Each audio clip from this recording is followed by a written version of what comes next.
할렐루야. 우리 창조자 되시고 우리의 구원자 되셔서 오늘도 우리를 인도하신 하나님을 찬양합니다.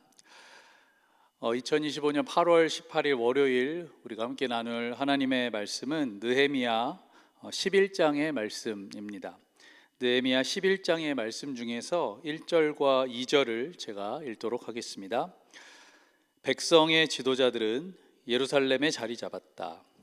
나머지 백성은 주사위를 던져서 10분의 1은 거룩한 성 예루살렘에서 살게 하고 10분의 9는 저마다 자기의 성읍에서 살게 하였다. 스스로 예루살렘에서 살겠다고 자원하는 사람 모두에게는 백성이 복을 빌어 주었다. 아멘. 오늘 말씀은 조금 어렵습니다. 먼저 오늘 말씀의 소 제목을 보면 그 성경 위에 혹은 여러분이 보시는 앱 위에 소제목이 달려 있는데요.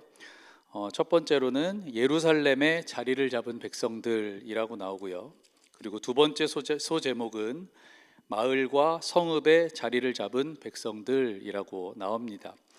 오늘 말씀 자체가 어렵다기보다는 이 말씀의 배경, 그러니까 왜 이렇게 자리를 잡았을까? 지도자들과 백성들이 왜 예루살렘에 그리고 성읍에 자리를 잡았을까? 그 이유를 아는 것이 조금 어렵습니다. 오늘 말씀은 이렇게 예루살렘에 그리고 마을과 성읍에 자리를 잡은 명단을 쭉 나열하고 있는데요.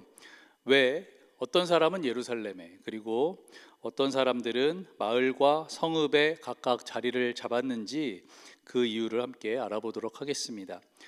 그 이유를 알기 위해서 느헤미야 전체의 스토리를 잠깐 정리해 보려고 하는데요. 느헤미야는 무너진 성벽을 보고 마음 아파하는 그 마음을 품었습니다. 그 아파하는 마음은 곧 그의 비전이 되었죠. 그리고 그 비전은 곧 성벽을 재건하기에 이르기까지 합니다. 여러 어려움이 있었지만 느헤미야 6장에서는 마침내 성벽 재건 공사를 완료하게 되고요. 그리고 7장에서는 그곳에 지도자를 세우고 그리고 포로에서 돌아온 사람들을 그 명단들을 조사합니다. 그 후에는 여러 마을에 흩어져 살고 있었던 백성들을 모아서 모세의 율법책을 낭독해 주게 되는데 8장의 말씀, 8장에서 그 말씀이 선포되고 나자 하나님의 말씀을 듣고 온 백성이 크게 기뻐하게 됩니다. 말씀을 따라서 절기를 지키고요. 그리고 그 규례대로 성회를 열었습니다. 거기서 끝이 아니고 백성들은 모여서 금식하면서 말씀에 따라 이방 사람들과의 관계를 끊고 자신들과 조상들의 죄를 자백합니다. 그리고 그 9장에서 그 자백하는 그 회개의 기도문이 길게 나와요. 그리고 마지막에는 그 기도문에 지도자들과 레위인들과 그리고 제사장들이 서명을 합니다. 10장이 그 언약에 서명한 사람들의 명단을 기록하고 있고요. 하지만 기도문을 쓰고 사인하는 것에서 그치지 않았습니다. 그들은 실제로 그 기도문을 작성하고 그렇게 기도했을 뿐만 아니라 자기들이 잘못하고 있었던 것을 고치기로 다짐하고 그렇게 고쳐나가기 시작합니다. 그리고 난 다음의 말씀이 바로 오늘 우리가 나누는 이 11장의 말씀입니다. 성벽이 잘 완공이 되었지만 아직 성벽 안 예루살렘은 안정이 되기 전이었습니다. 생각을 한번 해보십시오. 성벽이 무너져 있었어요. 그러니까 보호받는 것도 없었고 그곳에는 살만한 환경이 잘 조성이 되어 있지 않았었던 것이죠. 살 집도 마땅치가 않았을 것이고 또 생활을 위한 인프라도 갖춰져 있지 않았을 것입니다. 지금의 현재 상황으로 비유를 해보면 우리가 사는데 마트도 없는 거죠. 식당도 없습니다. 병원도 없고 경찰서도 없고 각종 편의시설이 없는 것과 마찬가지로 성벽이 완공된 후에 그 성벽 안에는 아직 상황이 잘 갖춰져 있지 않았던 것입니다. 그리고 예루살렘에 성전이 있지 않습니까? 그리고 그 성전에서 멈춰있던 제사를 다시 시작하려고 하는데 그러면 많은 사람들이 투입이 되었어야 하죠. 많은 사람들이 말씀에 따라 제사를 드리고 또 말씀에 따라 하나님을 잘 섬겼어야 합니다.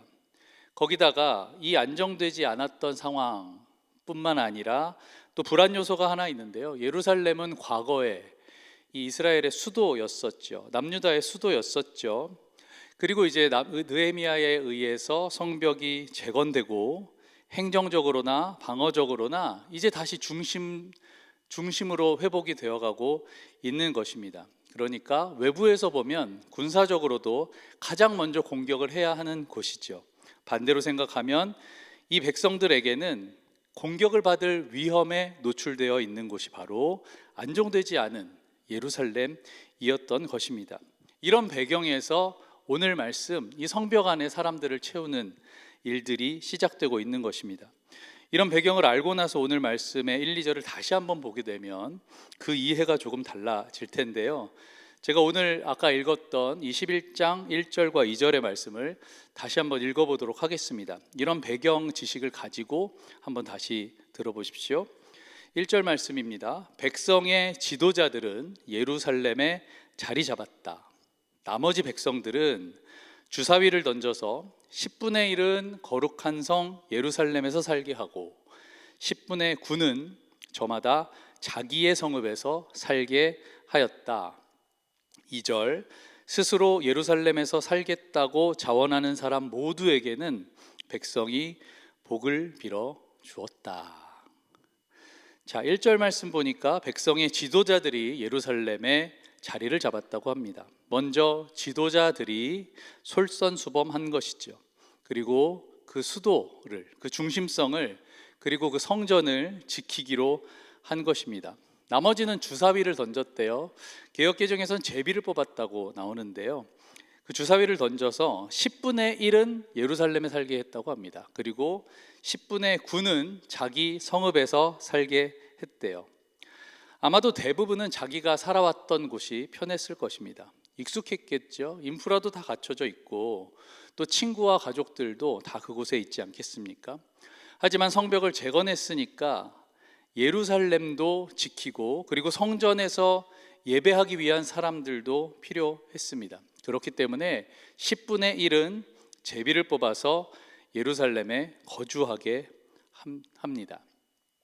이 말씀을 보고 다시 2절을 읽으면 2절에서 왜 그랬을까가 또 이해가 되실 것입니다. 2절 말씀은 이렇게 기록합니다. 스스로 예루살렘에서 살겠다고 자원하는 사람 모두에게는 백성이 복을 빌어 주었다. 이렇게 제비를 뽑아서 예루살렘에 살 사람들을 정하고 있는데 스스로 나는 제비 안 뽑아도 되고 내가 예루살렘에서 거주하겠습니다 라고 자원하는 사람들이 얼마나 고맙겠습니까? 그리고 얼마나 기특하겠습니까? 그러니까 모든 백성들이 자원하는 사람에게는 복을 빌어 준 것입니다. 그것은 모든 백성의 축복을 받을 만한 일이었던 것이죠. 예루살렘에 거주하는 것은 불편하고 또 위험할 수 있는 일이었지만 성벽을 재건한 후에 예루살렘을 세우기 위해 예루살렘에 거주할 사람들을 뽑는 것, 거주할 사람들을 모으는 것은 꼭 필요한 일이었습니다. 성전에서 말씀을 따라 제사를 드리기 위해서, 즉 하나님께 예배하는 그 예배를 회복하기 위해서도 사람들이 꼭 필요했습니다. 오늘은 그 명단들을 기록하고 있는 것입니다. 사랑하는 여러분, 오늘 말씀을 보면서 이런 질문을 해보게 됩니다. 그렇다면 오늘 우리가 갈 예루살렘은 어디일까? 우리가 편안함을 내려놓고 하나님 나라를 위해 헌신해야 될 자리는 어디일까? 이런 질문을 해보게 됩니다. 우리 주변을 살펴보면요, 우리 주변에도 그리고 교회에도 이 예루살렘을 세우기 위해, 예배를 세워나가기 위해서 하나님의 맡겨주신 일들을 감당하기 위해서 참 많은 사람이 여전히 필요합니다. 그런데 또 돌아보면 빈자리도 참 많이 보이는 것 같아요.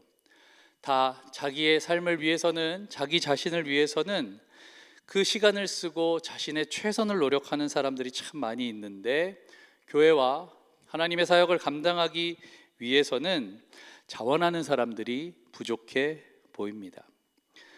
그리고 자원을 하기는 하는데 그 일의 경계를, 하나님의 일의 그 한계를 자기 스스로 정하고 그 한계까지만 하는 분들도 많이 있는 것 같습니다. 하지만 하나님의 일을 온전히 감당하기 위해서는 자기가 불편을 감수하기도 해야 하고 사랑하는 사람을 떠나기도 해야 하고 또 내가 생각하는 것 이상으로 헌신하는 것도 필요한 것이죠. 오늘 말씀에 보면 성벽이 무너진 후에 그리고 성벽을 다시 세운 후에 예루살렘에 사람들을 모으고 그 사람들을 통하여서 예루살렘이 다시 살아났던 것처럼 오늘날 우리의 교회에도 그리고 오늘날 하나님의 나라를 세워가기 위해서도 우리의 헌신과 우리의 노력이 꼭 필요한 것입니다. 사랑하는 여러분, 자원해서 예루살렘에 거주한 사람들에게 온 백성이 축복을 했듯이 오늘날도 자원하여서 하나님 일에 헌신하는 자들을 하나님께서는 모른 척하지 않으시고 반드시 하나님의 복으로 채워주실 것을 믿습니다. 여러분의 마음의 감동에 따라 자원하여서 여러분이 필요한 그리고 하나님의 이 교회의 사역들에 여러분 자원하게 되시기를 축복합니다. 하지만 나는 좀처럼 자원하는 마음이 좀 생기지 않아 라는 마음을 가지고 계시더라도 여러분 너무 걱정하지 않으셔도 괜찮습니다. 오늘 말씀은 자원하지 않았더라도 필요한 곳에 10분의 1의 제비를 뽑아서 주사위를 돌려서 예루살렘에 살 거주자를 정했다고 말합니다. 이 사람들은요, 특별해서가 아니었습니다. 무슨 능력이 출중해서가 아니었습니다. 하나님의 방법인 제비를 통해서 그 사람들을 뽑았고 그 사람들을 선택했고 그 선택에 의해서 하나님은 예루살렘을 세우고 예루살렘을 채워 가셨습니다. 그러므로 혹시 여러분에게 어떤 사람의 콜링이 있다면 그리고 어떤 일에서 그리고 어떤 모임에서 여러분이 지목을 당하게 된다면 그것이 하나님께서 주시는 콜링이다. 그리고 그것이 주사위를 돌려서 뽑힌 나의 사명이다 라고 생각하시고 예루살렘에 거주하기를 결정하게 되시기를 축복합니다. 여러분의 그 순종을 통하여서 하나님은 오늘날 예루살렘을 채우시고 세우실 것을 믿습니다. 우리 교회를 세워나가실 것을 믿습니다. 오늘날 이루실 하나님의 일들을 이루어 가실 줄 믿습니다. 우리가 오늘 하루를 살아갈 때 우리가 편한 것만 찾고 좋은 것만 찾아 살아가는 하루가 아니라 불편하더라도 그리고 어렵더라도 내가 어떤 일을 통해서 하나님을 영화롭게 하고 내가 어떤 일을 통하여서 하나님의 나라를 세워갈 수 있을지를 잘 찾고 또 선택하고 그곳에 헌신하여 하나님께 영광이 되고 이 세상에 빛이 되는 삶을 사는 저와 여러분이 되시기를 예수님의 이름으로 축원합니다. 아멘. 함께 기도하겠습니다. 하나님, 오늘 느헤미야 11장의 말씀을 나누었습니다. 성벽을 세우고 예루살렘이 아직 안정되지 않았지만 그곳에 주사위를 던져서 제비를 통하여서 예루살렘을 채웠고 예루살렘을 또한 세워가신 것을 보았습니다. 아버지 하나님, 그 제비를 통하여서 헌신된 자들을 통하여서 그 불편함을 감당한 사람들을 통하여서 하나님의 나라를 이루어 가셨듯이 오늘날 우리에게도 함께하여 주시어서 하나님께서 세우신 자들을 하나님께서 선택하신 자들을 통하여서 하나님 영광 받아주시고 하나님의 나라를 이루어 주시옵소서. 아버지 하나님, 그 10분의 1이 내가 되었을 때 우리가 기꺼이 순종하며 아멘으로 주님의 자리에 나아갈 수 있도록 도와주시고 하나님 또한 바라옵기는 마음의 감동이 있어서 또 자원하는 마음으로 예루살렘으로 그 예루살렘을 채우고 세워가는 우리 많은 성도들이 나오게 되기를 소망하오니 아버지 하나님, 그 자원하는 마음 가운데 복을 주시고 그 자원함을 통하여서 또한 하나님의 나라를 이루어 주시옵소서. 그렇게 이루실 하나님을 찬양하고 또한 하나님께서 이루실 그 일을 기대하며 예수님의 이름으로 기도합니다. 아멘.